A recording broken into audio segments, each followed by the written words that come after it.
তিনার রাজ্যের এক পাশে একটি মসজিদের কাছে যাইতেছে, গিয়ে দেখতেছে একজন কাঠুরিয়া সে লাকড়ি দিয়ে মসজিদের মুসল্লিদের জন্য শীতের দিনে গরম পানির ব্যবস্থা করতেছে। ইব্রাহিম ইবনে আদহাম ডেকে বলতেছে, ও কাঠুরিয়া ভাই, তুমি কি কোনো বিনিময়ের দ্বারা কি এই গরম পানির ব্যবস্থা করে থাকো? কাঠুরিয়া ডেকে বলে, হুজুর, আমি কোনো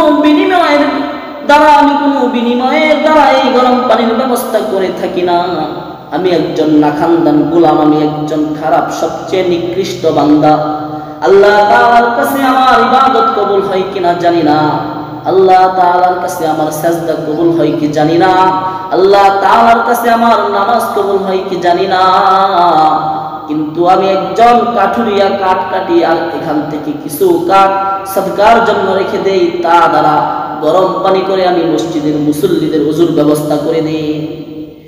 ইব্রাহিম ইবনে আদহাম ডেকে বলে, হাই হাই, আমার রাজ্যের মধ্যে কি এমন লোক আছে যে নাকি আল্লাহ তাআলার সন্তুষ্টির জন্য এমন কাজ করে থাকে? ইব্রাহিম ইবনে আদহাম ডেকে বলতেছে, ও কাঠুরিয়া ভাই, তোমার জীবনে এমন কি চাওয়ার আছে, এমন কি পাওয়ার আছে, আমার কাছে বলো, দেখো আমি মিটাইতে পারি কিনা। কাঠুরিয়া ডেকে বলে, ওগো আল্লাহর ওলি, আমি চিনি না আপনি কে, জানি না আপনি কে, আমার জীবনের মধ্যে এমন একটা আশা আকাঙ্ক্ষা রয়েছে, আমার জীবনে যেন আমি ইব্রাহিম ইবনে আদহামের সাথে সাক্ষাৎ হয়, দেখা করতে পারি, সেই তৌফিক হয়। ইব্রাহিম ইবনে আদহাম ডেকে বলে, আল্লাহ, আজকে তুমি এমন কোন লোকের কাছে আমাকে নিয়ে আসলে যে নাকি তোমার এই অধম একজন নিকৃষ্ট বান্দার সাক্ষাতের জন্য বসে রয়েছে। ইব্রাহিম ইবনে আদহাম কাঠুরিয়ার কাছে গিয়ে বলতেছে, ভাই কাঠুরিয়া, আমি হইলাম ইব্রাহিম ইবনে আদহাম। এই বলে যখন নাকি কাঠুরিয়াকে বুকের মাঝে জড়িয়ে ধরল, ইব্রাহিম ইবনে আদহামের জড়ানো থাকা অবস্থায় কাঠুরিয়া বলতেছে, আমার জীবনে আরেকটা চাওয়া আছে আল্লাহ তাআলার কাছে, তা হলো আল্লাহ তাআলা যেন আমার জানাজাটা ইব্রাহিম ইবনে আদহামের মাধ্যমে সম্পূর্ণ করে। এই বলে কাঠুরিয়া লা ইলাহা ইল্লাল্লাহ বলল, সাথে সাথে দুনিয়া থেকে সে বিদায় নিয়ে গেল। মৃত্যুর স্বাদ গ্রহণ করতে হবে। এই পৃথিবীতে কোনো মানুষ চিরস্থায়ী নয়, সমস্ত মানুষকে মৃত্যুর স্বাদ গ্রহণ করতে হয়েছে। হযরতে আদম আলাইহিস সালাতু ওয়াস সালাম থেকে আজ পর্যন্ত যত নরনারী, মুসলিম অমুসলিম, নাস্তিক যারাই আসুক না কেন, সকলকে মৃত্যুর স্বাদ গ্রহণ করতে হয়েছে। নাস্তু এই কথাকে তারা বিশ্বাস করে যে একদিন মরতে হবে, মৃত্যু একদিন আছে। আপনার আমার মৃত্যুটা যদি সবচেয়ে সুন্দর হয়, কতই না ভালো। আপনার আমার মৃত্যু যদি নেক আমল অবস্থায় হয়, কতই না ভালো। আর আপনার আমার মৃত্যু যদি বদ আমল অবস্থায় হয়, কতই না নিকৃষ্ট মৃত্যু। এ কারণেই কাদিয়ানী যে নাকি নবী দাবি করেছিল, তার মৃত্যুটা কতই না নিকৃষ্ট। বাথরুমের ভিতরে তার মৃত্যু হয়েছিল। আমাদের জামানায় আল্লাহর ওলিদের মৃত্যুগুলো কতই না উত্তম মৃত্যু। আল্লামা আমিনী রাহমাতুল্লাহি আলাইহি বুখারীর দরস শেষ করে বের হয়েছেন, বের হওয়ার সাথে সাথে মৃত্যুবরণ করেছেন। আমাদের ইমাম আজম আবু হানিফা রাহমাতুল্লাহি আলাইহির একজন ছাত্র ছিল, যার নাম ছিল ইমাম মুহাম্মদ রাহমাতুল্লাহি আলাইহি। ইমাম মুহাম্মদ রাহমাতুল্লাহি আলাইহি তিনার ছাত্রদেরকে নিয়ে বসে দরস দিতেছেন। এমন সময় দেখতেছেন তিনার সাকরাতুল মাউত শুরু হয়ে গিয়েছে।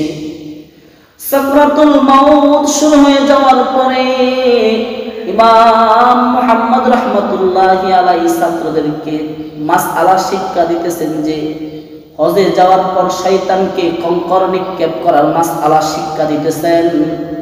3 দিন শয়তানকে কঙ্কর নিক্ষেপ করা হয়। কোনো ব্যক্তি যদি 2 দিন শয়তানকে কঙ্কর নিক্ষেপ করে পায়ে হেঁটে, 3য় দিন যদি সাওয়ারির উপরে উঠে শয়তানকে কঙ্কর নিক্ষেপ করে, তার জন্য এটা জায়েজ হবে কিনা, এই মাসআলা শিক্ষা দেওয়া অবস্থায় তিনি সাকরাতুল মাউত শুরু হয়ে গিয়েছেন আর মৃত্যুবরণ করেছেন। শয়তান শয়তান বলে মৃত্যুবরণ করেছেন।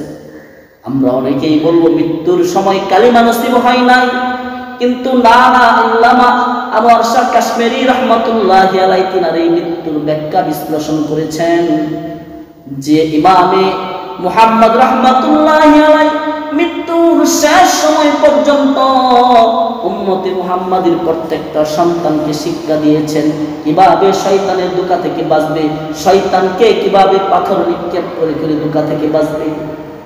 কতই না উত্তম ছিল তাদের মৃত্যু, নেক আমলের মাধ্যমে তাদের মৃত্যু হয়েছে, দুনিয়ার মধ্য থেকে আল্লাহ তাআলার কাছে পৌঁছে গিয়েছে নেক আমলের মাধ্যমে। আল্লাহ তাআলা আপনার আমার মৃত্যু যেন নেক আমলের মাধ্যমে রাখে। হযরত ইব্রাহিম ইবনে আদহাম, যেই ইব্রাহিম ইবনে আদহাম বলখের বাদশা ছিল, যার ব্যাপারে বিভিন্ন ঘটনা পাওয়া যায়।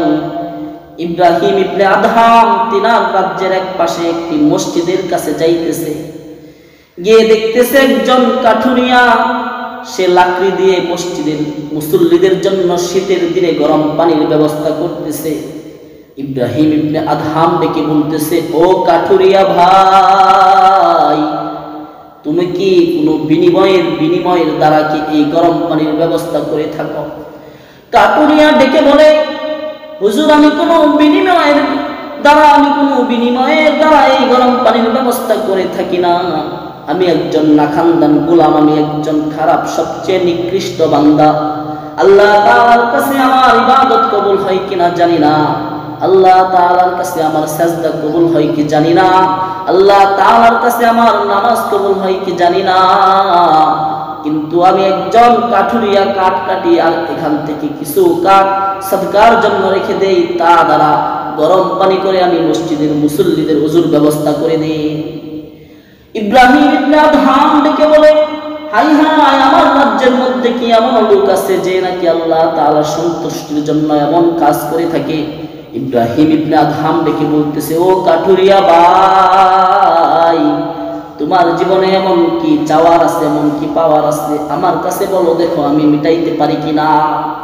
কাঠুরিয়া ডেকে বলে, ওগো আল্লাহর ওলি, আমি চিনি না আপনি কে, জানি না আপনি কে, আমার জীবনের মধ্যে এমন একটা আশা আকাঙ্ক্ষা রয়েছে, আমার জীবনে যেন আমি ইব্রাহিম ইবনে আদহামের সাথে সাক্ষাৎ হয়, দেখা করতে পারি, সেই তৌফিক হয়। ইব্রাহিম ইবনে আদহাম ডেকে বলে, আল্লাহ, আজকে তুমি এমন কোন লোকের কাছে আমাকে নিয়ে আসলে যে নাকি তোমার এই অধম একজন নিকৃষ্ট বান্দার সাক্ষাতের জন্য বসে রয়েছে।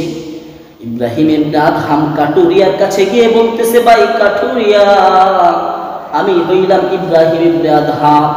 এই বলে যখন নাকি কাঠুরিয়াকে বুকের মাঝে জড়িয়ে ধরল, ইব্রাহিম ইবনে আদহামের জড়ানো থাকা অবস্থায় কাঠুরিয়া বলতেছে, আমার জীবনে আরেকটা চাওয়া আছে আল্লাহ তাআলার কাছে, তা হলো আল্লাহ তাআলা যেন আমার জানাজাটা ইব্রাহিম ইবনে আদহামের মাধ্যমে সম্পূর্ণ করে।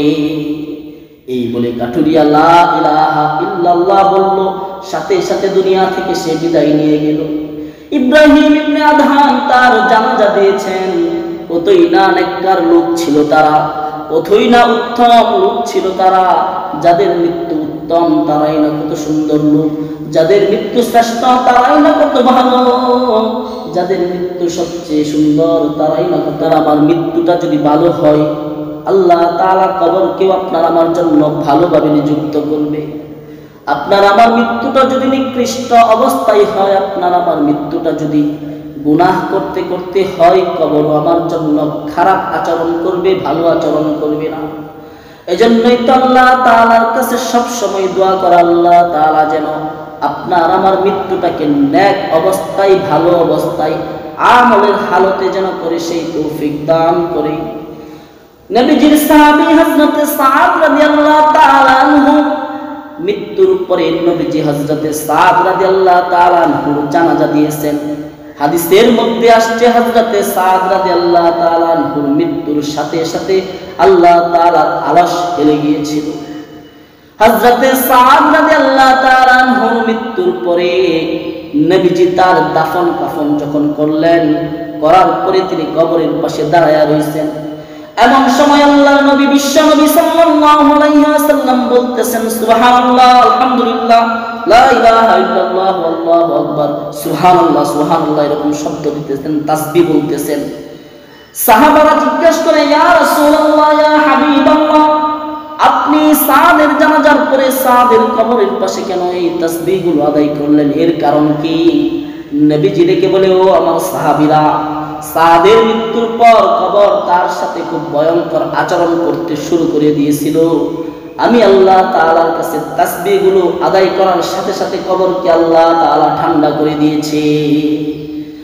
অথচ হযরত সাদ, যার মৃত্যুর পরে আল্লাহ তাআলার আরশ কেঁপে গিয়েছিল, যার মৃত্যুর পরে জানাজার মধ্যে ৭০,০০০ ফেরেশতা শরীক হয়েছিল, এমন একজন জলিল ও কদর সাহাবীর কবরের অবস্থা যদি এমন হয়, যেই জায়গায় আপনার আমার আমল সবচেয়ে নিম্নমানের, আপনার আমার আমল এতটাই নিম্ন যে আমাদের কবরের হালত এর চেয়ে কত ভয়ঙ্কর হবে একবার চিন্তা করা যায়নি। নবীজির মেয়ে হযরতে ফাতেমা